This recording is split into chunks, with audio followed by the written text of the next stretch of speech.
Hello, good afternoon, everybody. Welcome here. I'm Julian Baggini. I'm looking forward to chairing this discussion on social mobility. Now, funnily enough, almost exactly 10 years ago today, a certain Sherry Blair was quoted in an interview. There's a dispute going on at the time because the government was going to introduce tuition fees, I think, at university.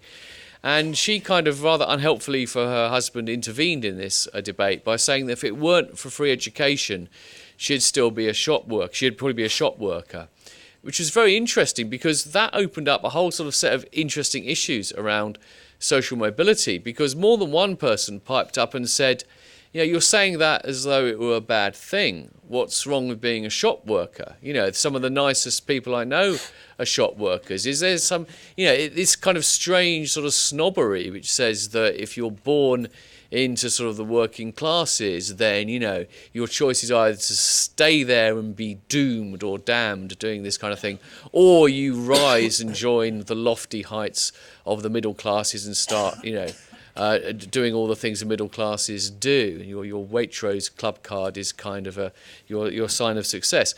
I just reminded of that preparing for this afternoon because I think it's a good example of how, you know, the social mobility issue is extremely complicated, because it's not just a question about is there enough of it, it's what do we mean by social mobility, what's the good kind, is it just about this kind of hierarchy of classes and getting up here. Now, we do have an extremely well qualified panel to talk about this. To my immediate left is Gavin Kelly. He's worked at Number 10 for Tony Blair, Gordon Brown, strategy units, chief of staff, deputy chief of staff, but in more recent years has been working for the Resolution Foundation and now the Resolution Trust as chief executive. And this is a think tank that works to improve the living standards of those in Britain on low to middle incomes. And then to my left is Lynsey Hanley. She's author of a book called Estates, An Intimate History, which is, you will not find anyone who's read it who doesn't sort of rave about it. A book which combines both autobiography and very acute kind of social analysis. And she's also a visiting fellow in cultural studies at Liverpool John Moores University, and frequently writes in newspapers and magazines, Guardian, New Statesman and the like. And to my far left, representing the local area, Marvin Rees. He's the Labour Party candidate for the 2016 mayoral election, having lost out and becoming runner-up in 2012. He's hoping to do one better this time. Trustee of a number of Bristol charities, and perhaps most pertinent to this event this afternoon, he's a director of the City Leadership Programme, which identifies and supports high ability, high aspiration young people who face the challenge of overcoming socio-economic disadvantage. So we're going to hear a few opening words from all of them. We're going to have a bit of a discussion between ourselves. We'll open up to you. We have a kind of capacious hour for this, in the sense that we can, in theory, go on for an hour and a half, but we may not. But we've been given that extra time over the standard hour, so we'll see how much of it we find we need. So kick us off. Can I ask you to start us off, Gavin? Thank you. Thank you very much. And thank you to the Brit folks behind this incredible festival. It's my third time, I think, and it's an amazing thing. This session is on social mobility and cities, which, on the face of it, sounds like two quite obvious things to put together. You know, we're largely an open country, and a lot of class, a lot of our economic and social allegiances are formed in cities. So it's not an odd exam question in a way. But the incredible thing is that actually, and I should say this, I'm a kind of recovering economist, recovering policymaker, and that conditions how I think about these issues. So I come at it from a particular way, which will be different from other people.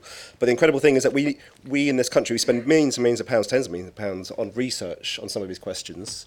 But if you actually want to know about social mobility in different cities in this country and how it varies from city to city, and when I say social mobility, what I'm really talking about is how parental income and class shape the child's future income. So to what extent is your future income and the sort of place you get to in those terms conditioned by your parents? We don't know the answer. We simply, if you ask the leading lights in this country, how is Glasgow different to London? How is Bristol different to Sheffield? They don't know.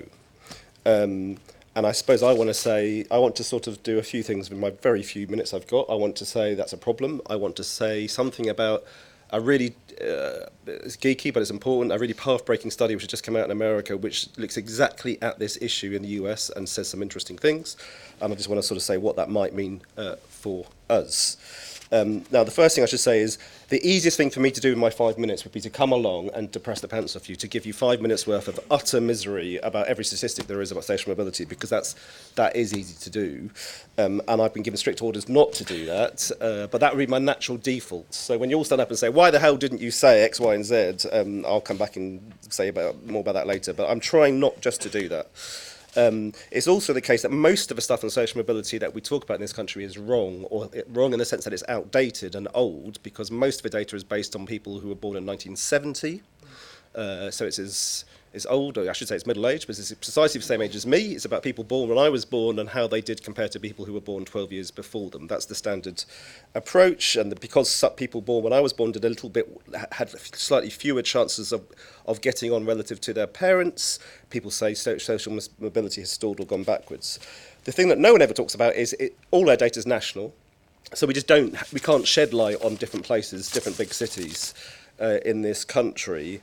We just don't know, and that is why this big study, which has been done at Harvard and Stanford by a whole massive gang of academics, which looks at the life trajectories of 40 million American kids. So this is kind of like the arc, if you're a social researcher. This is like, this is as good as it's ever going to get. And there's no study like this anywhere in the world, right? So which is why I'm just sort of labouring it. And now we all know the American dream is a complete nonsense. It's the American nightmare. America's the least socially mobile country in the Western world. So we all know that. So that's the backdrop to this study. What's interesting is it makes us think about the differences between cities rather than just lament the national demise of the American dream. And there are huge differences. And my guess is there are probably large differences in this country, although I don't know that. In America, if you are born in Seattle or Salt Lake City or indeed almost in Pittsburgh, you are basically have the same chances of reaching what we would call a middle-class lifestyle as if you were born in Scandinavia, which is the most socially mobile part of the Western world. We never knew that before. No one in America knew that before. There are lots of other countries in America which are dramatically worse than our already dismal understanding of how socially immobile America is. You do not want to be born in Atlanta, right? So there's a hugely variegated story.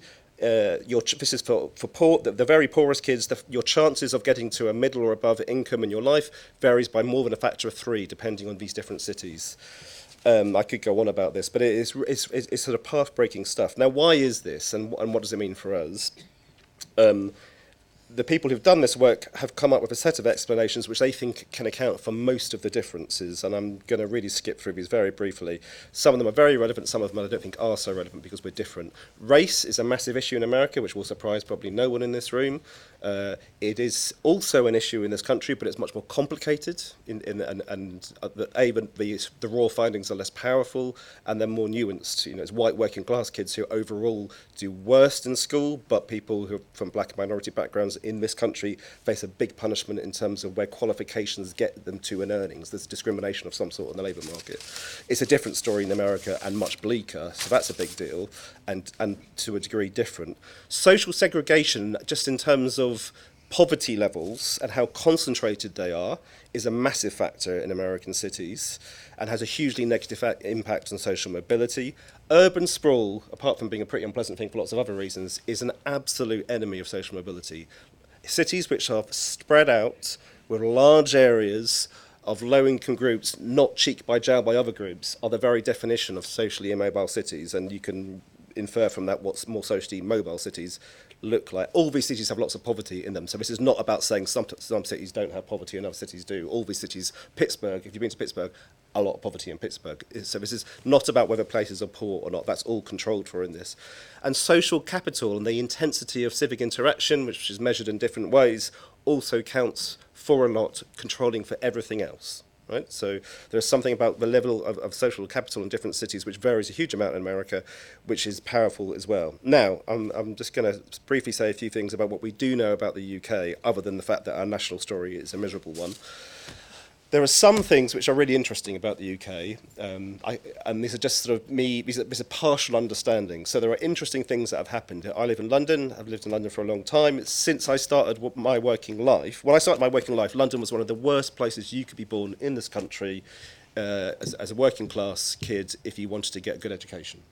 Now it is the best place to be born in this country as a working class kid. There has been, and I say this deliberately, there's been a revolution in the standards of educational outcomes for the poorest kids in London over 20 years.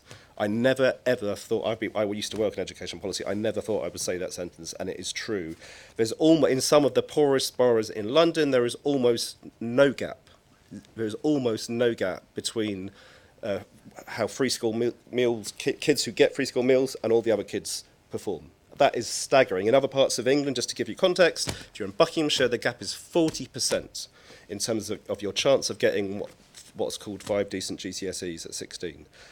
So that just shows you there's huge variation in terms of school performance, which matters a lot. We know that geography within urban areas, the geography of poverty matters massively.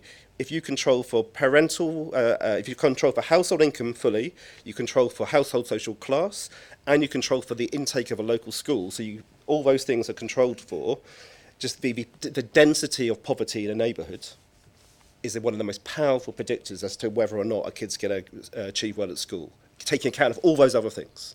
So the density, is not just levels of poverty in a city, but how that poverty is distributed around the city makes a massive difference, taking account of everything else about that family to where kids are likely to get to. So that's something which we know. And I suppose the point I want to get to is that looking at this American study and knowing a bit of what I know about Britain, I think that we need to alter, to a degree, the debate about social mobility, because I think some things, so when I do hundreds of debates about this sort of stuff, and I always get involved in big rows, which maybe we'll do now, about private schooling. I could go through about the decline of manufacturing, the rise of financial services. I can tell you the things that you normally get into. And there's a reason for that, right? Because they're all pretty important. What you very rarely get into is commuting times, transport networks in urban areas, land use planning, density of housing and quality of housing, the quality of shared public spaces. I've almost never got into a sort of big debate about that when I've spoken at things on social mobility. And I think what my intuition, backed up by this American data, says is you cannot explain differences, certainly in the American context, without getting into that stuff. And that is interesting. And it's interesting because I suppose I would say that we allow, it's an interesting phenomenon that we live, and I'll come to an end because I know my time is coming up. We live at a time where there's all sorts of reasons to be pessimistic about the city's capacity to set their own destiny economically and socially. It's the most awful bloody austerity, which is going to be piled on the spending review in a few weeks' time. Global competition is not getting any easier, it's getting tougher. I could do that talk, I won't do it now. But there's lots of reasons, there's lots of headwinds blowing against you. At the same time, that we have a bunch of city leaders in some of our core cities who feel a greater sense of agency about their capacity to shape their city's future than they have had in my lifetime. Now, whether they're deluded, we can discuss. But having spoken to a lot of these people, that is definitely the case. And these people are pretty capable, pretty experienced people, many of them. And the sorts of things that they're more likely to have influence over, I'm not saying control over, and I can give you a long list of reasons that why Whitehall will make life hard for them and so on, but the sorts of things that I think are more relevant than we used to think to social mobility in cities are the sorts of things that these leaders are going to have more purchase over than they used to, possibly. And that is an interesting new twist on a nationally bleak social mobility story, and that's my best endeavour to not depress you. Thanks very much, Gavin. I think that was reasonably undepressing. There's lots of silver linings, if not shafts of light. But Lynsey, perhaps you could move us on. Yes, okay then. Well, I think one of the main reasons that the story of class and social mobility in Britain is depressing is because it never ever seems to go away, and the essential story remains the same, sort of decade after decade. One of my favourite writers is Richard Hoggart, who wrote The Uses of Literacy in the 50s, and he wrote back in 1989, he was writing an introduction to The Road to Wigan Pier by George Orwell, and in the introduction he said, every decade I think it says something, every decade we shiftily declare the coffin of class. We shiftily declare we've buried class, and every decade the coffin stays empty. Now, to illustrate this, possibly, I've just spent my book about estates that Julian mentioned. I wrote that 10 years ago, and it came out 9 years ago, and it's still in print, essentially because all of the issues that I discussed in the book have remained really depressingly relevant. The relationship between class and place hasn't altered, essentially, apart from in the completely incongruous case of London. Relationship between class and place hasn't changed. The stigma attached to growing up on an estate still hasn't changed. And in the interim, I've spent another 9 years writing a book about social mobility that's going to come out next year. And in the entirety of the time that I've spent writing that, none of the essential facts about the experience of class and about the realities of class and the unlikeliness of social mobility have essentially changed. So really what I want to talk about and what I try and write about is the emotional and psychological impact of class on individuals in society, and specifically what it means for individuals to undergo social mobility in an unequal society. Because if society was more equal, then social mobility wouldn't be, A, it wouldn't be so technically difficult to achieve, and B, it wouldn't have anything like the kind of emotional impact that it does have on people to undergo. So, the reason I'm obsessed with this is because I grew up on the periphery of a city. I grew up on a large 60s estate outside of Birmingham, and it was 9 or 10 miles from the city, and I'd certainly when it was first built, and it's not much better now, but certainly when it was built, had very poor public transport links. Schools, I went to primary and secondary school on the estate, and they had very, very little, we had very, very little communication with schools anywhere else in the borough.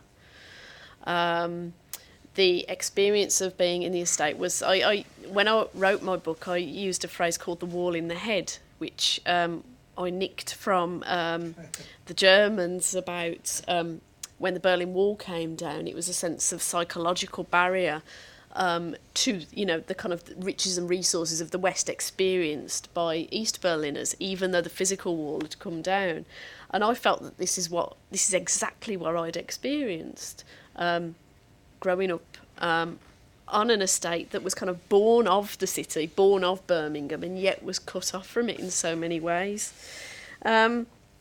So really, the sort of relationship between that psychological effect of social mobility, and also the psychological effect of geographically having to move in order to achieve social mobility. It's just been a sort of consistent topic for me, really. So the main themes that I think have come out from researching and writing a book about social mobility are about confidence and the acquisition of confidence when you come from a place where confidence is very low. Confidence in outside institutions, confidence in yourself, confidence in the individuals who might be able to help you but don't seem either inclined or able to help you. And how that all sort of feeds into your belief that you might be able to have a different life to the one either that you have or that the one that you're expected to have as you go on through life. And the point really, I think, is that all politicians of all stripes really say, that social mobility is a good thing, end of story. And of course I don't dispute that. I'm very glad to have the life I have now because social mobility has meant, the relationship. I'm sure Gavin has lots of insights himself into the relationship between economic mobility and social mobility. But certainly for me, the chance to go into higher education and then to be socially mobile then led to economic mobility, which in its turn has made my life a lot more comfortable than it would have been had I not. But that comfort, it doesn't just come from having more money than I otherwise would have. It comes from incrementally over time, being given the chance to increase my confidence through education, and then go into a job where you're afforded, wider social esteem, and also the access to all the resources of, certainly of I did leave home in order to go to university, and certainly when I went to London, and once I'd gone to university, I sort of felt like the entire city was open to me. And then when I went back to, much later, when I went back to Birmingham, started spending a lot of time in Birmingham. Birmingham felt like a totally different city to me, to the one I'd grown up with. And, obviously physically it had changed in the sense that most of the major cities in Britain are much more pleasant to be in.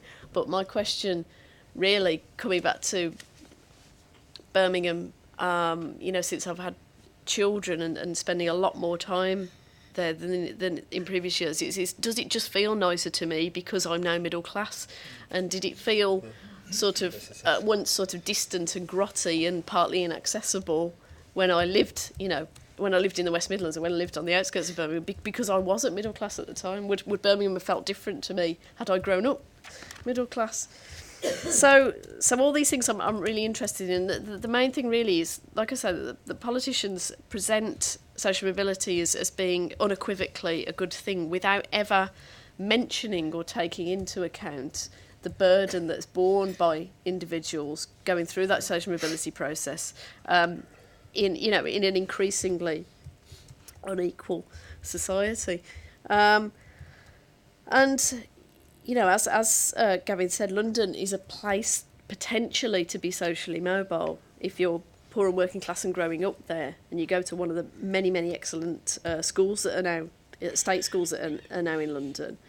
But partly the reasons, there are many reasons why London schools are doing so much better, but one of the reasons is the close proximity to all of the sorts of cultural goods that London has to offer. And the sort of the increasing interest on the part of sort of leading sort of cultural and public figures and philanthropists, in the lives of the poor, and keep sort of, and that sort of relationship between outreach on the part of sort of top-down figures reaching out to less well-off people, and also a sense of there being less of a physical distance between you and the sort of the riches of the city, but if you grow up in a sort of less exciting and less attractive city, and particularly on the peripheries, if you're on a large peripheral estate, teachers, for instance, London attracts really excellent, young, very, very dynamic and very, very, very highly qualified, often Oxbridge-educated teachers to teach in their schools. And it's really, really hard comparatively to get those kind of teachers to go and teach, in the type of place, in the kind of place where I grew up, and to teach in the kind of academy that my school, which essentially was a secondary modern, though it was called a comprehensive, to teach in the sort of school that's then been converted into an academy, but is still not doing very well, even though it's become an academy. So I've digressed somewhat there, but I just want to sort of wrap up just by sort of saying that the wall in the head is both real and perceived, and transport, again, as Gavin said, transport is incredibly significant in that, if estates, on the far the of cities, they were built, some were built getting on for 100 years ago, sort of 80, 90 years ago, and the newest of them were 40 or 50 years old, and they can't simply be unbuilt. You can shrink a city's population, but ultimately, once a city's been built, you can't start shrinking the actual physical fabric of it. So the only way to make a city feel more accessible, literally, if you're on the peripheries, is to improve drastically public transport links. But of course, that goes part the way towards making some of the resources of a city that might make you feel as though social mobility is achievable for you. That can only go some way to making that happen. And as I said, trying to overcome the issue experienced by schools on peripheries of cities. Certainly, by trying to apply some of the some of what's been applied in London schools will also help. But yes, I mean, just to summarise, the coffin of class still stays very empty. Thanks, Lynsey. Well, I mean, Gavin said in his comments that in all these debates, people never talk about transport and everything, and actually, you've had nicely found that Lynsey is the person to rectify that for sure. Marvin, perhaps we'll take some of your thoughts and then we'll get a bit of a discussion going here. Yeah, sure. So I've got to lean into the mic. All these talks spark a lot in my mind. I mean, I think for me, social mobility, in an age of an economy that's over reliant on debt and is increasingly unequal, is one of our huge challenges that can too often slip out of the kind of the practical outworkings of what our leaders are trying to do, along with how we do development without gentrification, which I think is one of our massive challenges in Bristol. On the light of what you've just said, maybe it's worth me sharing a bit about my story, because it does feel like that. I mean, my mum, single white woman, 2 brown children, comes from poor background herself, descendant of Welsh miners on her side who came here. We lived in Lawrence Weston on the housing estate. Again, that experience of being physically locked out of Bristol's story, waiting for the number 22 bus on the long cross to come into town. And then we moved to, and being a brown kid in an all-white part of town. And then moving to Easton, which was like the promised land. I'd actually say inner city compared to out-of-town estates is great. Because although living in Easton, we still didn't have the money to participate in Bristol's life, we could at least go and look at it. So we used to hang around in town. On Saturdays, that's how we made a bit of extra money, because the police would come to all the black kids and offer us an ID parade for £3. So that's what we go and do. But so I've described the last election was interesting because it felt like it was a competition for who could love Bristol the most. But I grew up in Bristol not loving Bristol, because it felt like a trap to me, and there was a very physical presence to that. So Easton, I lived on by Rawnsley Park, which is where the Eastern Way crosses over Stapleton Road, and it's a bowl shape, right? And you see Montpellier and stuff up on the hill. My aspiration as a 12-year-old was to get over that hill. I knew there was nothing over there other than St Andrews, but there was something very symbolic about looking up at that hill and all those houses looking down on me. So life was about escape. And I described getting off to university, I escaped Bristol. My teacher, Paddy Benefield, drove me to university because we didn't have a car in our house, didn't have a phone till we were 22, till I was 22. But I escaped Bristol. And so 1990 was a massively significant year for me. And it was interesting because when I got there, I bumped into people who didn't see life as a struggle, as it had been defined for me. Life was an opportunity. And that really took me aback. And I didn't know how to put that into words at first.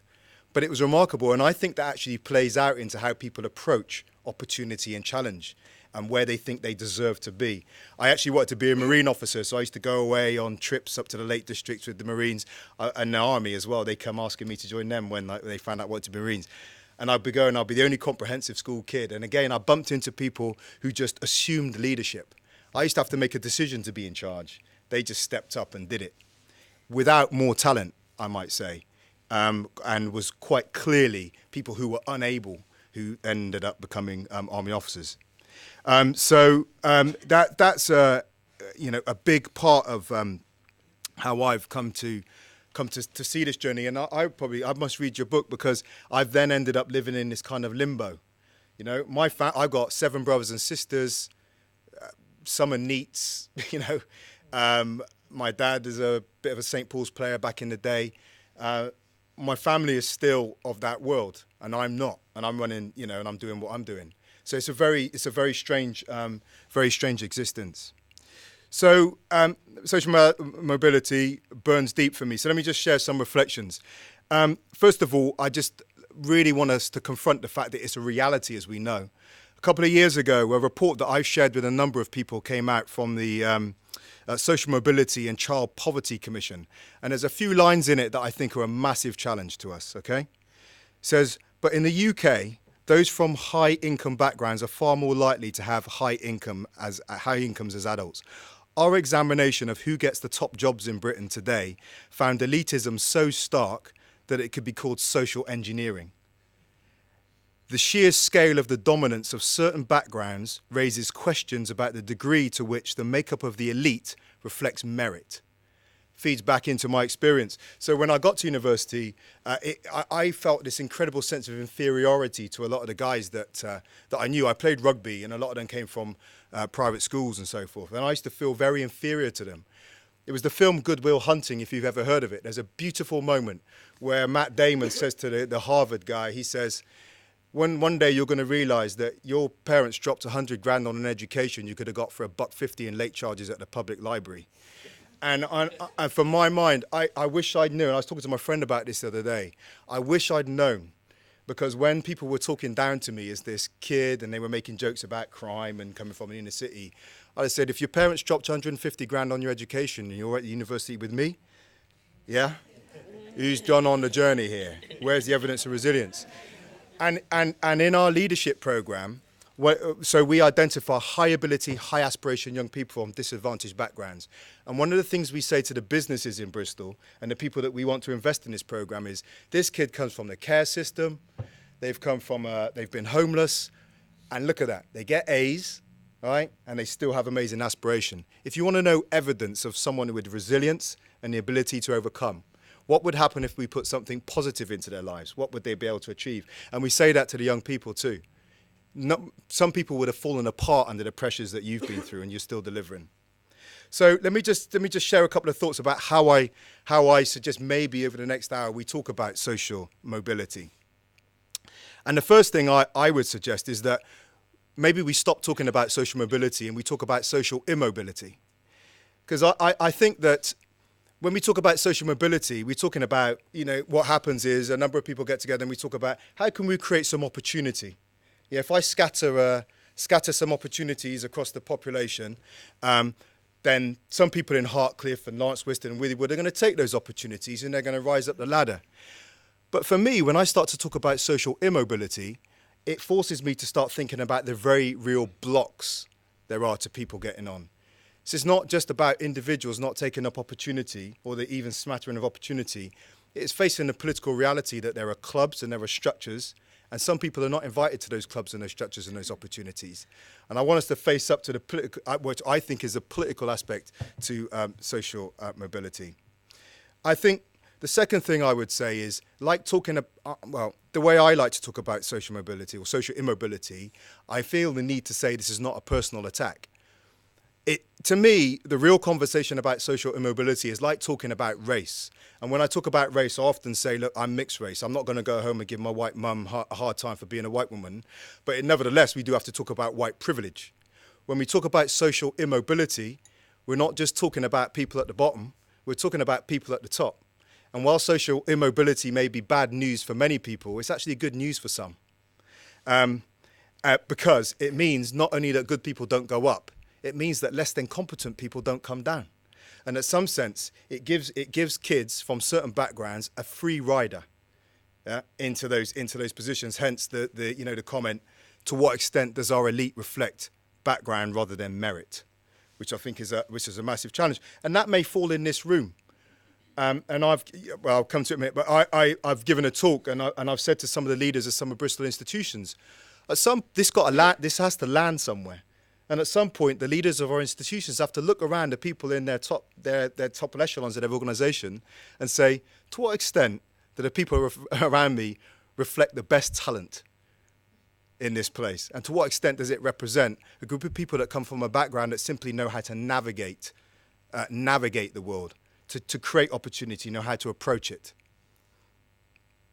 And I think I like to say that we have to talk about it as, again, feeding on those things, as an institutional reality. I've often said about racism, which I think which we've alluded to, is attached to this. If you could just find an evil individual with a swastika on the wall organising social injustice, it would be easy. We'd sack them, we'd get them out of the way, and then we'd move on. But that's not the way it is. It's subtle, it's cultural, it's institutional, it's unintended. It's all these things going on. And it's like a balloon with water in it. You squeeze one bit, it bursts out another. It's very hard to grab a hold of. And I think it suggests to me that it has to be about more than good intentions. We have to talk about economics. We have to talk about politics, and it cannot be separated from a lot of the discussions that have become very popular over the recent years about where we begin to talk about the growing trend and the kind of the deep-seated trend within the way our economy and our politics works towards inequality. I'm involved with a group that's writing a manifesto for race equality in Bristol. The argument being that race inequality is continuing in the city, but what we don't want to do is have politicians turn up next year and say, this is what we're going to do for you. The community should step up and say, this is what a more racially equal city should look like. And within that, we talked about the costs of not allowing talent across the piece to flourish. And if I can just very, very briefly say maybe stuff that we can pick up on. One is that health runs on a social gradient. A report from Marmot in 2010 says this. So there is a direct financial cost for having a socially immobile society, because it means that people are locked into the bottom classes, the bottom classes of society. They get more sick. Not only do they die earlier, they become disabled earlier, unable to work and become a burden on the state. Secondly, not only do we have undeveloped talent in our top organisations, but it means that poor, like I said, people who are not necessarily the best are taking up leadership positions. And thirdly, I'd say there's a real price about political legitimacy. I have an issue when I see leadership groups, whether it be in an institution or across a whole set of institutions, that don't reflect the populations they profess to be able to serve, and designing services for them. But I would, if I can just finish with one question, I've got a couple here, but just one I'll focus on. I'd like to ask the question, do we really want to solve this thing? I think there's a great line in a film, I forget, it's a gangster film. He says, it's like you turn up to a gunfight with a knife. Some people don't want to solve this thing because actually it means getting rid of some of the privilege. And I'm not saying that there's a group, smoke-filled room of people out there, but we've got to realise that actually many people in this room as well, right? And it doesn't look like Bristol in this room, but there'll be an inherent privilege in this room. It's got to land on us somewhere. And getting rid of that privilege comes at a price, probably comes at the price of our children and our grandchildren, because they will not get the privilege from being in the top parts of our society. So in many sense, maybe social mobility isn't kind of an accidental fallout of a broken system. Maybe it is actually the system we're a part of. And we have engineered disadvantage into our system on many occasions around class, around race, around segregation, slavery in the past. So I just like us to wrestle that. Maybe it's actually something that's somewhat politically desirable. You talked about escape, and this is often the thing that is talked about when people talk about social mobility. People who have come from working class backgrounds talk about it in terms of an escape and a getting out. And a lot of people talk about what they're trying to achieve when they're trying to increase social mobility is to give that opportunity to more people. Now, it strikes me there are a couple of problems with that. I mean, one is that, as you kind of suggested, in a way, that kind of narrative in some ways suits the status quo more than we might think, because what it means is, yes, we increase a little bit of social mobility, but we don't change the fundamental inequalities in society. We just allow the talented and the motivated, a few of them, to get out. But what about the people left behind? So I suppose the question I really want to ask, and Em's got any thoughts on this, when you think about social mobility, are we in danger of being too concerned with helping a minority of people to improve on their situation, whereas the real important game is raising the opportunities and living standards for whole sections of society? It's nice when people escape the estate, but it's better when the estate becomes a place of opportunity and where people can flourish. I don't know which of you, if any, would like to pick up on that. Okay.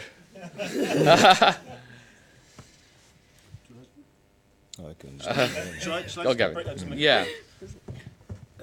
I've sort of, one of the reasons, well, I do my depressing bit. One of the reasons I get depressed about the debate on social mobility is not just the numbers and stuff. It's become a shrunken debate, and it's a massive issue. But I feel like it's a big issue which has been made into, and it's partly it happened under the Labour government, but I think that's intensified since 2010. And I don't want to get party political about it, but the point I want to make is that in many circles, if you could get the numbers of the very poorest kids, so I don't know, something like between 200 kids who are on free school meals get into Oxford or Cambridge, I think something like maybe less than that. I think it's 150, something like that. Anyway, whatever the number is. There are having spent a lot of time in Whitehall on this issue, if you could double that number, right, a lot of people in Whitehall would say, unbelievable, that's like we've just made 30 years progress in social mobility, brilliant, and they wouldn't say it, but they'd think it. What can we talk about now? Yeah.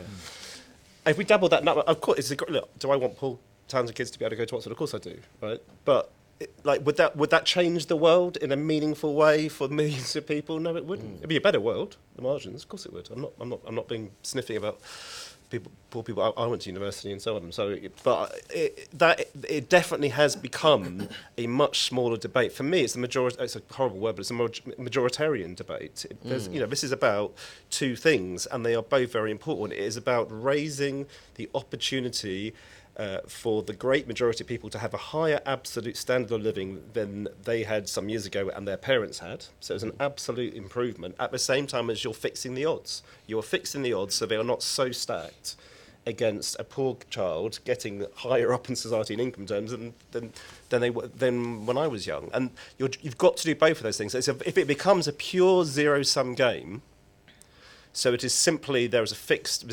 amount, a lump of kind of good positions, high status positions, and it is a scrap about who gets them.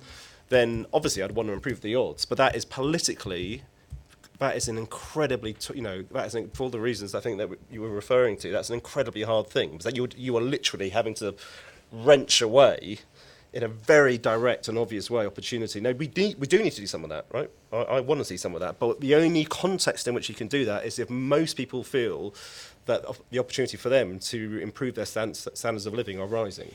And it's not just a zero-sum game. There's no evidence from politics to suggest that you can make this work in any other context.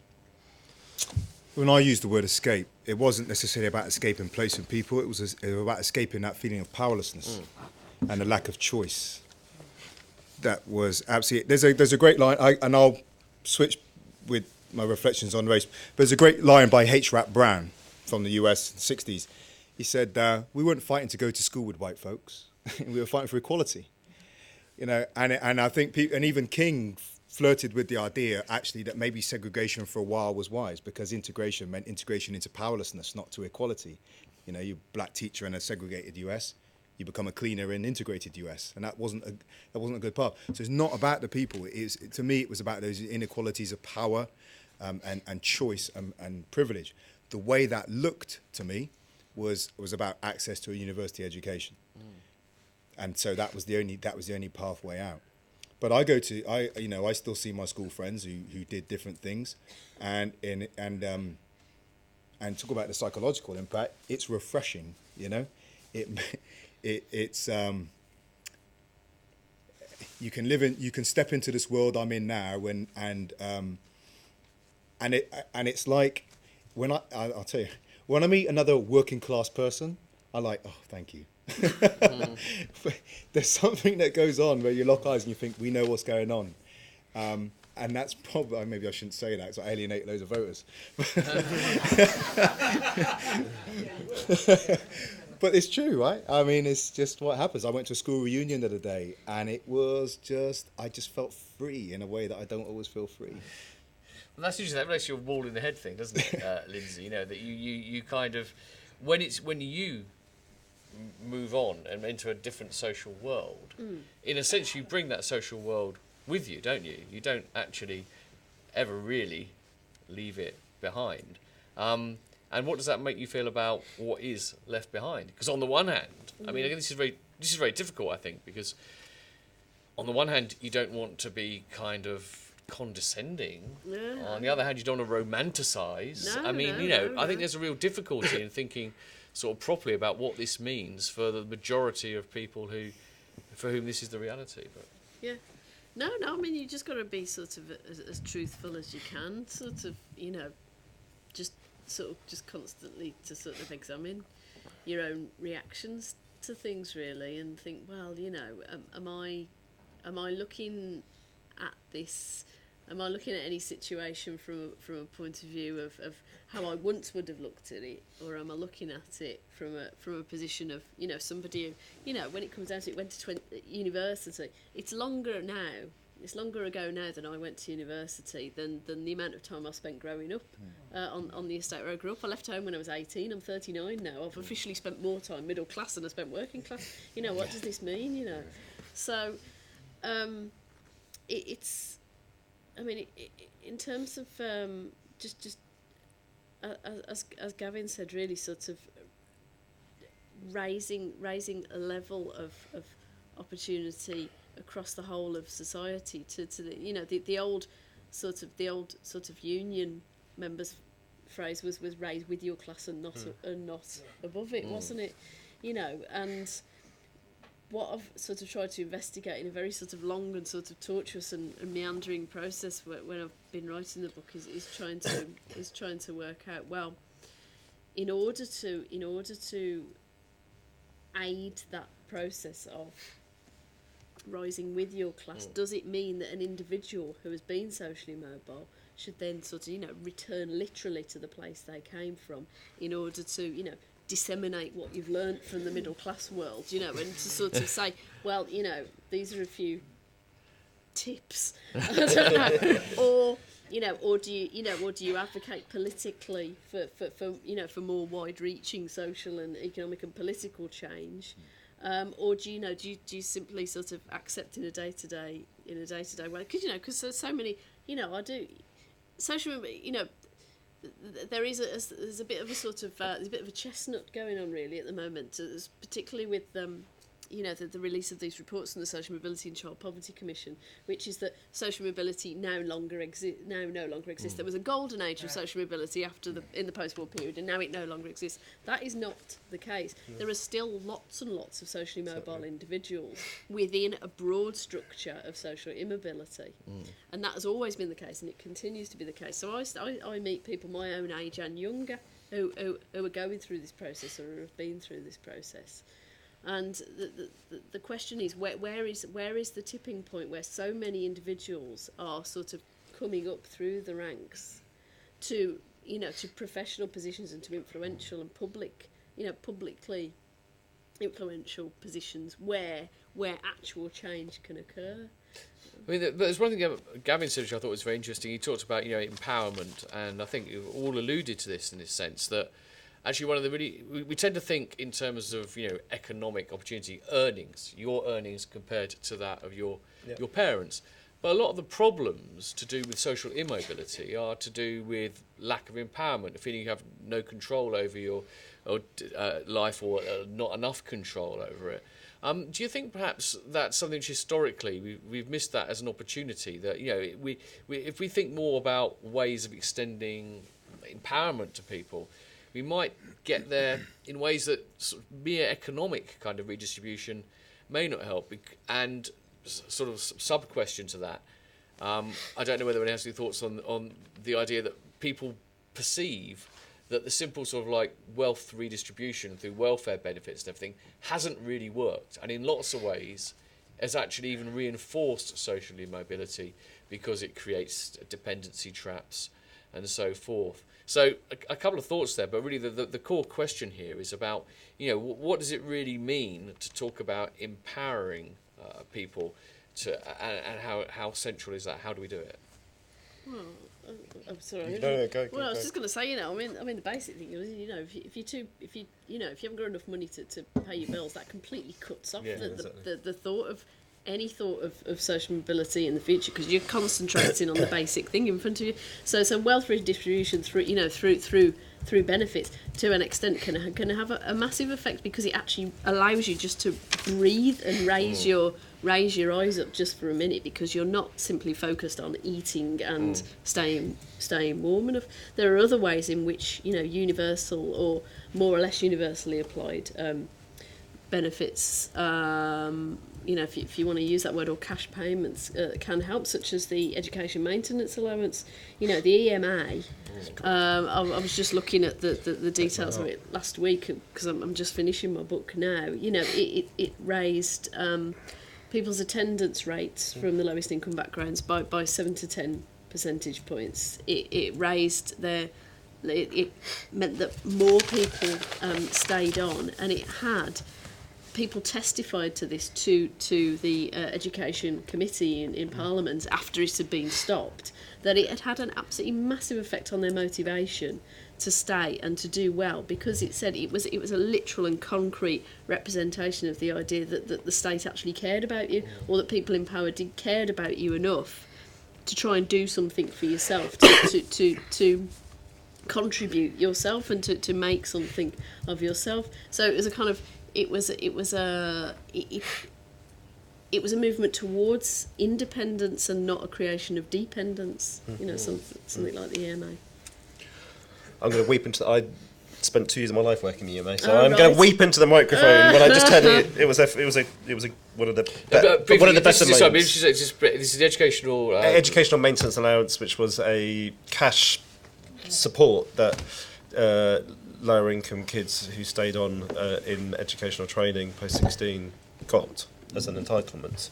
And well, exactly as you just said, it was just associated with a big increase in participation and completion of which is one of the absolute key things is the number of young kids from disadvantaged backgrounds who drop out. And there's a problem about how many start, but actually there's in some ways a bigger problem about completion. But that was one of the things it worked really well at, which was one of the first things that got axed. It was in 2011. But anyway, so that I wanted to sort of just pick up on one of the points Lynsey made, which I just think is really a good challenge in a way, which is it's particularly somebody who spends their life in London. And what's the limits? And first of all, I don't want to say that London's this great sort of city of opportunity that's great to be poor in. London's a bloody terrible place to be poor in lots of ways. It's got great schools, but I mean, being a poor person in London relying on housing benefit to survive at the moment is an incredibly rough thing. So I'm not here saying it's the land of milk and honey at all. But you're absolutely right, I think, to pose the challenge of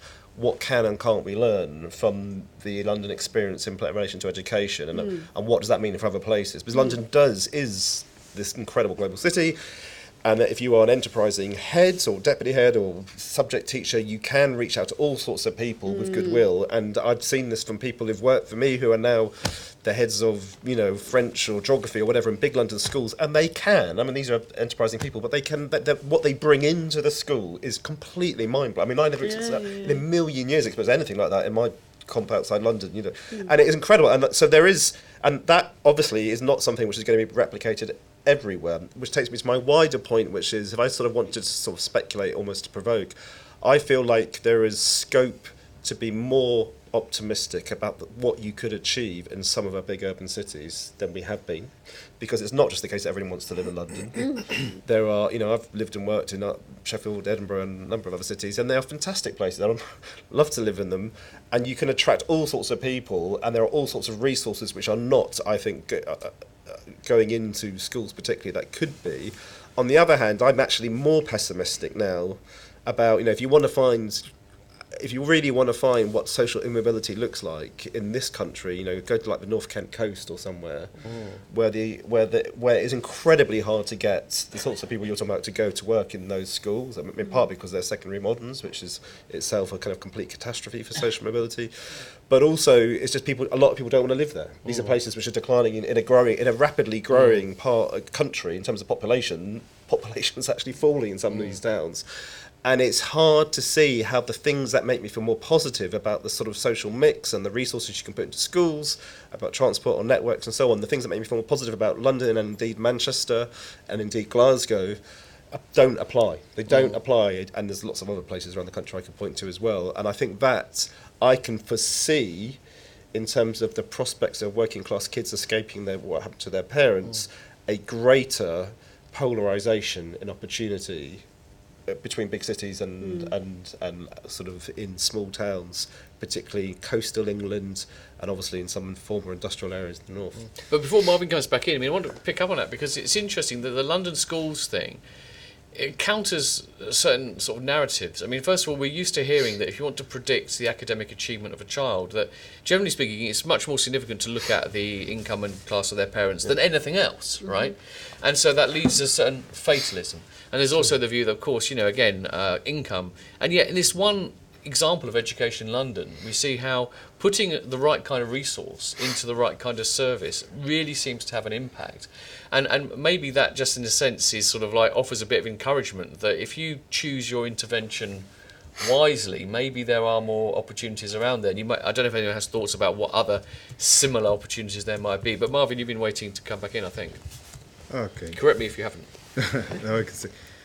I don't know. There's something that just feels. I I always come back to this question for me about is social immobility in the business model, as it were, of the way we do things. So a proverb that always comes to me is, are you straining gnats and swallowing camels? So while government can do so much and we make these interventions, there is this big sea of economics and politics, some determined, some that just happens out there, that drives us towards increasing inequality, that disempowers some people. So do a bit conspiratorial of me, but is there a genuine interest in an empowered population? Is there a genuine interest in huge swathes of the population suddenly sharing more in the in the next tranche of wealth that's coming along? It's just not a story I've experienced, and it's not a story I see in the world. So it feels almost like pushing water uphill. So we could sit in a room with socially progressive people, and we can talk about how bad social immobility is, and that we want to get on top of it. And around us, then we've got businesses whose business model is to pay you as little as possible, allow you to get into debt because they've got to keep you buying refrigerators on low wages. And by nature of getting into debt and being on these impoverished wages, you are becoming increasingly disempowered and disengaged from the political system, while at the same time we will try through government institutions and on a city level as well come up with a set of policies to raise social mobility, and that's a real problem. And hence come back to my are we turning up to a gunfight with a knife? There's something much more fundamental, much deeply problematic about the way we've chosen to do economic development. And in my conversations with our local enterprise partnership around here, one of the points I've tried to make is there is not one way of doing economic development. I think they're pursuing a model of economic development that makes us sick, because they don't take any notice of inequality in any meaningful way. Lip service, smashy and nicey approach to social justice, not a real political approach to social justice, and that will cost us all. But the argument is, do those people shaping the way we do business and the way we do economics, do they have the imagination to think there is actually many different ways of doing economic development? And this off the peg, lazy slide into trickle down is not the only way. Yeah, it's interesting to talk about whether people really want it. I always struck been a few things over the years, kind of like functions for organisations which are on the face of it interested in social justice and everything, where the people who are sort of serving the drinks and the canapes are completely invisible, and you wonder, so your commitment to fairness. One more point before I bring people in, which is interesting. Marvin raised this issue of gentrification and pointed out that this is something there's been a bit of a debate about it in Bristol, about this. Now, this again seems to be quite complicated, because various people made the point that one of the real problems that we're dealing with is the isolation, the separation, and that generally the more mixed and diverse economically and socially a place is, the better that is, and that the last thing you want is to create kind of ghettos. Now, gentrification is a word which is used, gentrification begins with the blurring of boundaries between richer and poor areas. Now, the concerns people have about it are to do perhaps with how it ends up with people being priced out. But are we too afraid of gentrification? Should we not see some aspects of gentrification as being part of a welcome kind of both a raising of some, it's the elevation of some areas rather than just the invasion of hordes? Now, some of you probably know more about the evidence about what actually happens in what we call gentrification, which might shed light on these purely hypothetical speculations. Who wants to go with that one first? I'll just give you two.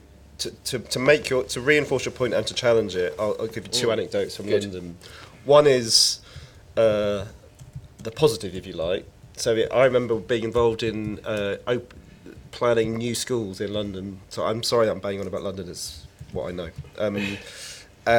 And we got in a big debate in the education department because some of the consequence of the change in the education provision that we were planning meant that the intake to some of the schools, and this was like poor estates and poor parts of Tottenham and North London particularly, where the intake was going to move from like 80% free school meal intake to about 50 to 60.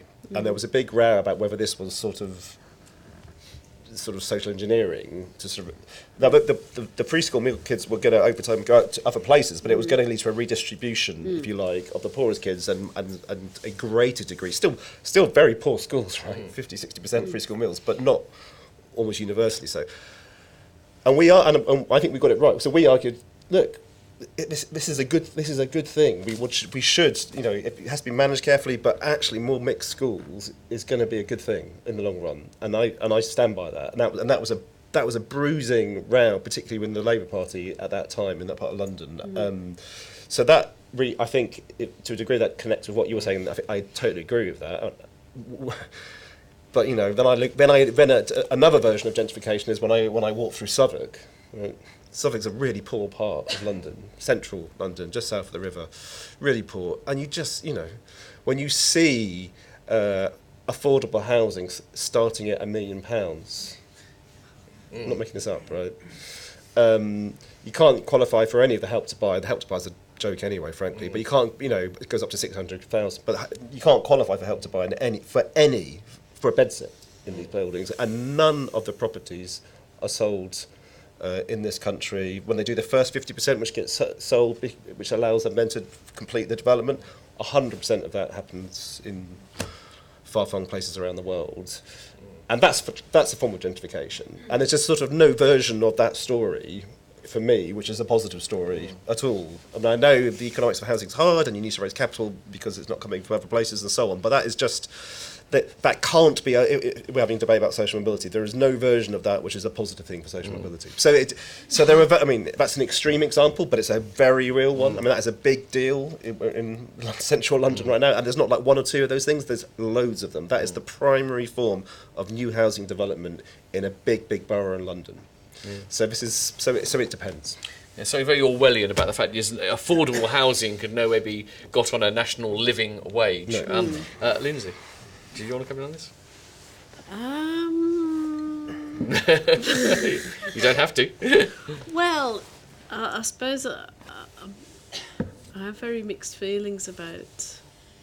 I suppose I'm more interested in the sort of the cultural aspects of gentrification, the sort of visible cultural aspects of gentrification, and the unintended consequences of what people sort of try and decide to do to make their area better, and it all comes down to who is doing it, who is involved in the doing of that improvement of the area, and the sort of the lasting effects of that. So I'm just thinking of I live in Liverpool now, and Liverpool is more or less a sort of gentrification free zone, really. It has its badly off areas and it has its posh areas, and they've stayed pretty much the same. There aren't really any areas that were once poor and are now sort of getting posher or getting trendy or whatever, apart from maybe a few streets sort of 10 minutes walk from the centre sort of thing, but it's, to me, sort of gentrification means when you have a street that essentially looks the same as it has always done, and to the people who've always lived there and to people who do live there, it feels the same to walk through, and yet somebody, entirely well-meaningly, and possibly in a spirit of social as much as sort of financial enterprise, decides to open, a coffee and bagel shop there, and that coffee and bagel shop it's the social and cultural sort of signal making that represents, because then people sort of start to say, people start to go to a street that they might never have gone to before simply because it has that particular shop in it, and then do they consider moving there? Probably not until there's a critical mass, and I suppose that is a gentrification process, really, isn't it? It's the achievement of a critical mass of a sort of middle class value and lifestyle set brought into a previously working class, or rough or poor, or however you want to say, however you want to sort of couch it, area. I suppose what bothers me a little bit is you're caught between two things neither of which you want to do. One is sort of let them eat bagels kind of approach, and the other is they're working class, darling, they won't want to eat bagels, that kind of thing, like sliced white bread for them forever, so it's tricky, you can make two equal and opposite mistakes. But you raised the gentrification issue, so I'm sure you've definitely got things to say about it. Well, see, I don't. My sense, without in-depth study, is just what I've seen. Right. So when I was a kid, Montpellier was quite rough. It felt to me anyway, and I sensed what I thought I saw was Montpellier become unaffordable, and it rolled down into St. Werburgh's, and now that's rolled into where I live now in Greenbank. So interestingly, when I used to go back and forth to university on the train goes from Temple Meads past Lawrence Hill, past Stapleton Road Station. I used to look over at all the roofs in Easton and just think, oh, I made it, I'm out of here. Now I have a house in Greenbank. I have one of those roofs. But the houses are £300,000 in some parts of that now. It's remarkable. I haven't seen, which is nothing to London, but for Bristol this is very significant. I didn't see it necessarily as something that was engineered. I just saw that it was affordable to a kind of an artsy culture. Artists on low wages moved in, that made it a bit trendy, there was a nice little bit of grit to it. So actually the people who end up almost the physical representation of gentrification and don't even fully define it, because what I have around my area now are cash buyers. Little notes through the door, I'll buy your house. So the process of gentrification is not just about who lives there, it's people now seeing that these houses are there for me to buy, invest in and rent out at a premium or hold on to for a month and make out like a bandit. So everyone suffers from this, even well-paid people. I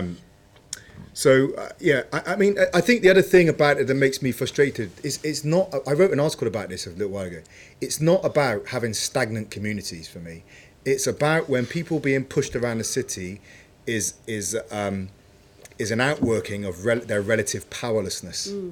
That's when it's a problem, and I think people are feeling that. So with the issue of St. Paul's Carnival being cancelled. I was at the meeting the other night and they talked about gentrification.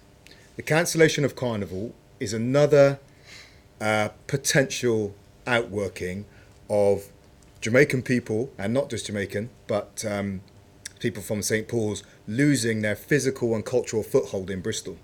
That's what they're feeling. And that's why it's so symbolic and important. Flats on City Road, you couldn't give social housing away on City Road 15 years ago. Now the flats are like approaching 200 grand. So that kind of sense of powerlessness and that the city is no longer yours, it no longer has a place for you, and being pushed around into smaller and smaller pockets of affordability is rife and causes a lot of resentment. And like I say, I said to my dad again, and it's the way it compounds financial disadvantage. So my dad made his money in different ways. There were times where he had stacks of money, and I said to him, Dad, why didn't you buy houses back in the day, in the 80s? He said, don't. The thing is, they didn't know. Other people were buying houses, but they weren't on top of the way finance works. And that relative financial illiteracy and investment illiteracy compounds itself, and you get the Piketty thing. If you own stuff, you get richer. If you don't own stuff, you don't. They lived in a cash, purchase consumer goods as evidence that I exist. So I don't own a house, but I drive a Jag, and then when I drive around the road, you know that I exist in a world that tells me I don't exist. That's compounded itself into ongoing financial disadvantage in today's world. It's really interesting you come back to empowerment again in some ways. I think that's been a thing. Now, I think it's definitely time to bring people in. We have a microphone. I'm Alison Crowther. I actually come from Hull, from a working class background in Hull, and I should really have a really strong Hull accent. But like you, I grew up in the 70s, and so the people with Yorkshire accents on the television had the piss taken out of them, basically. So I didn't. So now I would call it cloaked.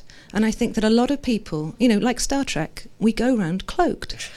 And so I do, it's lovely to hear when people come from Hull, because you can tell, actually.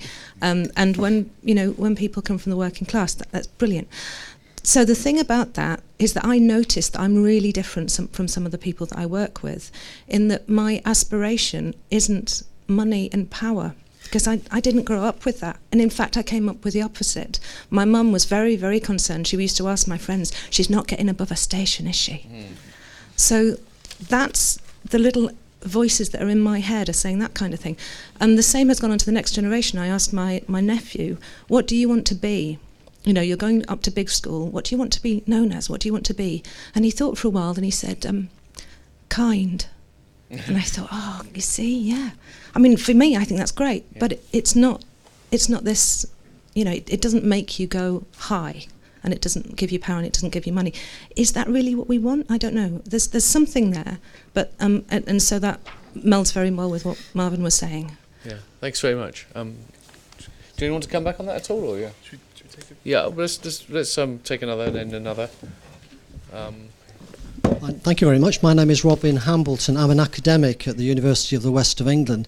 Can I say thank you for the speakers, because I like the way they've brought in personal experience into this conversation. And the last questioner too, that's great.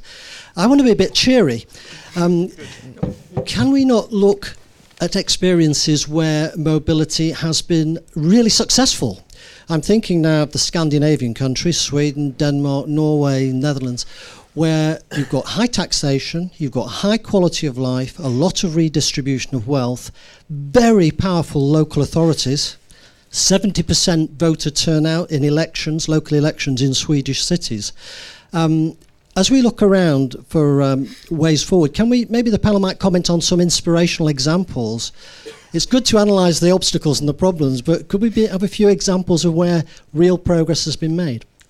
Interestingly enough, of course, the thing people forget about Scandinavia is you imagine it's always been that way, but it certainly wasn't. And some of the countries were extremely poor, actually, after the Second World War. So I wanted to extend Alison's comment and question in the, about the things that we are aspiring towards and the opportunities that have sort of been mentioned quite abstractly here, but to extend towards people who come to this country who are not born in this country, who come here from one background and find themselves in a very different position, and what kind of opportunities we want them to see and want them to aspire towards. Do we want everyone to think that they need to train to be a doctor, a lawyer, an engineer, when most of those things are going to be automated?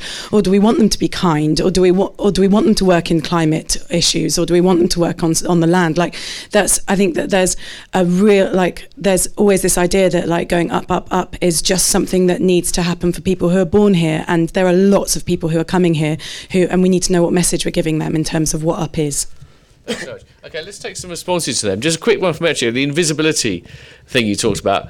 What I found, which is quite interesting, is that it's not invisible to a certain group. The people who know, the only people who are very confident I didn't go to an independent school are the people who went to independent schools. Other people may not know, and they might guess wrongly. But if they've been, they know you're not one of them.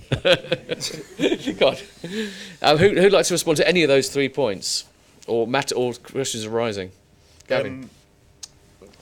I'll just pick a couple. On being kind, who could possibly be against that? I would. My son doesn't give that answer. He wants to be a fireman, which is, I'm afraid, a terrible cliche, but it will change next week. But I'd be very happy if he said kind. I'd like to live in I suppose I'd like to raise my kids in a place where people give those answers, but giving those answers doesn't necessarily dictate that being poor, having poor parents means that you're going to die poor yourself. I just think they don't have to be mutually exclusive, and that's some people will kind of have highly materialistic, ambitious aspirations, whereas other people have values-based, but they're going to necessarily be held back economically. I don't want to believe that those two things have to be incompatible, which in a way takes me onto the Scandinavian point, and we could have a whole session on Scandinavia. But one of the interesting things about Sweden in particular, but also Denmark, is that when you look at levels of inequality in those countries before the tax and benefit system kick in, they're really unequal countries. They don't look so different to us. And in fact, America, which is much more unequal than us, and we're one of the worst, looks quite like us. In fact, we're slightly more unequal under some measures than America before the welfare state and taxes and benefits kicks in. But Sweden's a very unequal country if you just look at gross, pre-tax, pre-benefit distributions. And then they make a political choice. Right? Countries make choices. And they have made a choice. Now, that choice has evolved, and they've had different governments over recent years which have evolved it a bit, but it's at the margins still. But that is a political choice, a societal choice about the sort of life they want to live together. And it leads to very different outcomes in terms of all sorts of stuff, poverty, but also social mobility. But it's not because somehow the structure of their economy means just that they're all equal. That's not true. And I think that's really important. And I'll shut up, but my final point is, almost to argue against the theme of the session in a way, which I sort of believe in, but even if we became a more socially mobile country than we are today, which would be a fine thing, there's still going to be so many people whose odds of getting on are going to be really, really low if they're born in poor families. That's always going to be the case, which is why whenever I talk about social mobility, I think it's really important to say, look, I would, to land a living wage, to land better security for people who rent privately, to land sort of reliable, decent public transport for people who haven't got it, those sorts of gains, regardless of whether or not it shifts the odds in terms of a poor kid ending up rich, that's where I start. That is where I start, regardless of its impact on social mobility. There'd be good things for social mobility too, but I want them not because of that. I want them because it's just part of the country I want to live in, and lots of people are never going to be socially mobile, even if the world changed in a way that I would like it to. But a poor kid ended up rich, that's economic mobility. It doesn't necessarily mean that it's social mobility. And I think the thing that I'm more interested in is the idea of sort of social mobility, to me, sort of meaning increased autonomy, increased social esteem, increased access to all the resources that there are in a country. That's true, but they do tend to go together. Well, yes, yeah. I mean, not entirely, but they're pretty correlated. Yes, there is a I accept that there's a correlation, but in terms of sort of, what you were saying about, you when you said, you ask is it your nephew, you said, and he says he wants to be kind. Did you mean it in terms of you kind of almost wished he'd said something different because you thought it... No, right. No, I was just saying it's really different from having front and centre being successful and knowing what that is and, that kind of thing, whereas people see around them examples of good people who are kind, just kind uncle. That's all. Yeah. So it's a sort of a warning. They get too fixated on a certain versions of social mobility, gets focusing on the bigger car, the bigger house, all that kind of stuff, and you emphasise that too much. You don't emphasise the fact that people should be be a good person, and all that kind of stuff. Sorry, do you have anything more, Lynsey, say, or Marvin, do you got anything to say about those, or should we take the next round? You could go next. Let's take the next round of questions. Now, again, can I just take people, no new hands, please? Only the people who had their hands up the first time. Did you? You did, okay, fair enough. We'll take you, then you, and then we'll take these two, okay? Hello. I was just wondering, just from the personal stories you were saying, can social mobility isolate people who take up those opportunities from their families and communities? Because it's not simply the status quo or the social norms. And do you think this might be a limitation that makes people less likely to take up those opportunities then? Okay. Then we got lady here. The kind of nirvana of social mobility, when people debate it, seems to be the number of children who on free school meals who go to Oxbridge. Now, I dispute that anyway, because that implies that we still want our movers and our shakers to come from Oxbridge, and I think we should get away from that. And I wonder whether we shouldn't go further down the educational scale to primary school, and that it should be an absolute requirement for every single child to be able to read and write when they leave primary school, and that instead of fining parents for taking their children out of school in term time, we should fine head teachers per child who can't read and write when they leave primary school. Actually, just while the microphone's going over, the interesting point you make about Oxford and Cambridge is there are two people over here. Yeah, is that I think in France a huge number of the elite come from these very elite universities, but I don't think it's perceived as the same problem as Oxford and Cambridge is, because rightly or wrongly, I think there's a perception, which I think often wrongly, like the American dream, that they're more open than Oxford and Cambridge. You get in on merit, so it's an interesting point you raise. Yeah. Tim Chatterton, researcher at UWE. On a bit of a tangent, a lot of my work involves stuff around the global environment, and a lot of the discussion, apart from very welcome comment from Marvin about downward social mobility, it's been about the assumption that it's upward social mobility. And in terms of a global environment, in terms of sort of possibly ongoing austerity, possibly never a return to significant economic growth, a rebalancing of the global economy. One of the views we have of future cities is basically a major cut in living standards for loads of people in the West. And I wondered if anyone had any comments. Okay, and then I think you already. Hi. Hi. I'd like to go back to the very first comment and perhaps challenge you, kind of British speaking panel, from the point of view from someone who comes from continental Europe, from a country where the term class itself is kind of like repressed and not really used widely. So what really perplexes me and my kind of international friends is how the term class is used with connection to anything. You can have, you know, middle or working class bread or coffee or lifestyle or, you know, clothes. And how isn't it that maybe a little bit limiting for the people themselves when they speak this way, you know? That's just kind of my thought. I would just and just the fact that people sneer at the middle class, and at the same time we want middle class to be sort of baseline in like perfect world, but we would sneer at this when, you know, oh, Guardian readers, middle class Guardian, you know, stuff like that. So just. Okay, as you say, if you haven't read it, you obviously would have read Kate Fox's Watching the English, which is about how, you know, virtually everything you do is coded in class and understood in those terms. Unbelievably, we wondered whether we need our 90 minutes. We're nearly there. So I think, I'm sorry for people who didn't get to ask a final question, but people, please feel free to approach them afterwards. But I think we probably just need a concluding couple of minutes from each of you before we wind up. So let's do it in reverse order we did it before. Perhaps, Marvin, you could give us your final thoughts. Can it isolate? Yes. Again, being very real, someone said to me who'd known me since I was a child, when I was running for mayor last time, he said to me, Marvin, I'm going to stand up for you, but make sure you don't sell out. And the automatic assumption was, once I left the folds of the community I grew up in, that somehow I was betraying, you know, there was this line of I was now an object of suspicion. I actually got quite annoyed about that. And shared that with that person, because, as I said, my point was, I'm entering into a world that's not my world, and that world is going to try and spit me out. I don't need you fighting, you know, I need your support, not just you treating me like I'm some kind of, you know, potential for a betrayer. One last thing, it may be relevant, may not be relevant, but just an observation. I was watching Boris Johnson, because it comes into this question of power, and I am about power, right?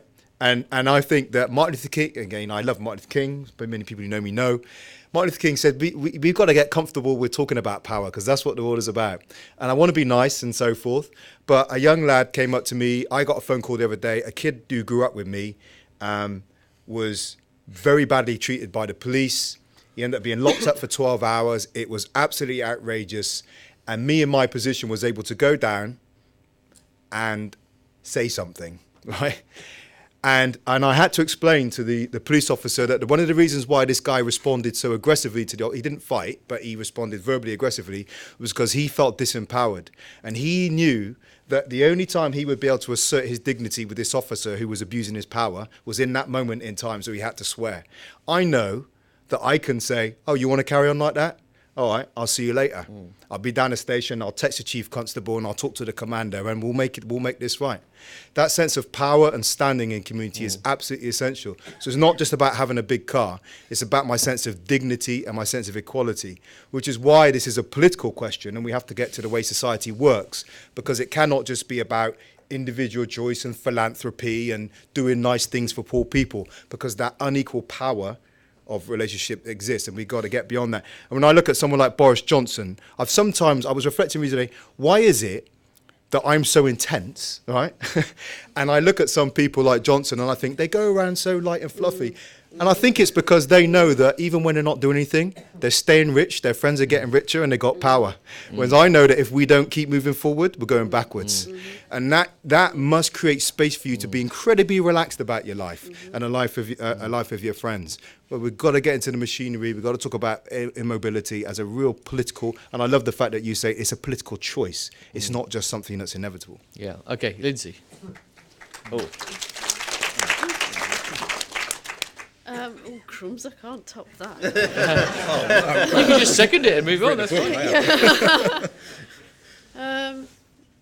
Well, gosh. Well, in terms of what you were saying about living, about, you know, in terms of being environmentally sustainable, you know, basically Western life, you know, the middle class Western lifestyle has to be completely downgraded.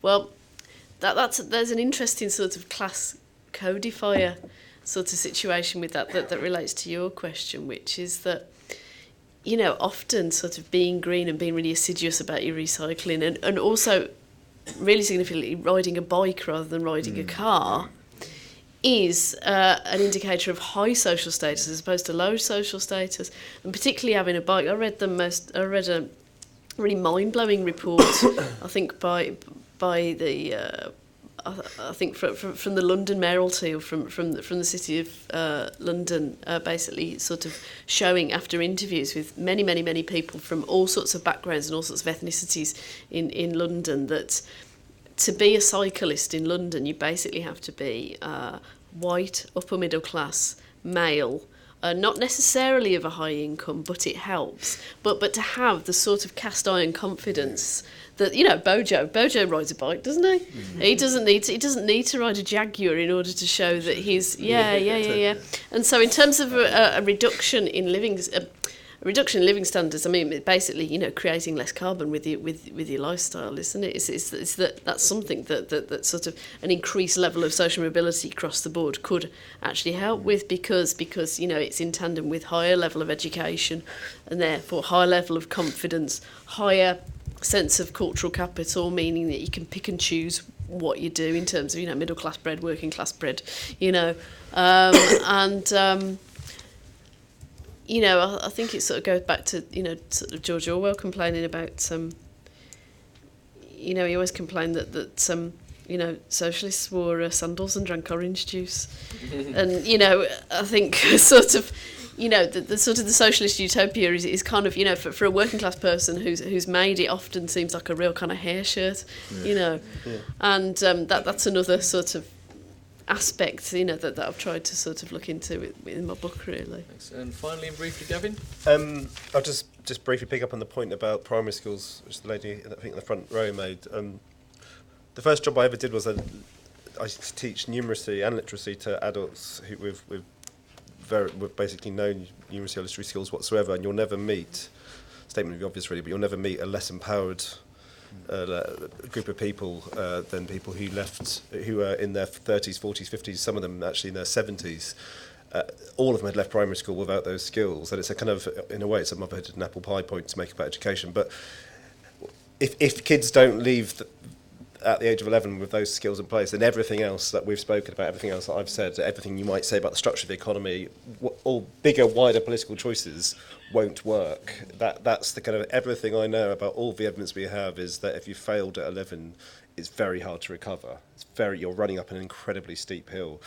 And to finish on a kind of more positive point, we've got now a generation of kids from disadvantaged backgrounds who have done much better than anyone in their predecessors because of changes in London, and we don't know what's going to happen to them when they go into work.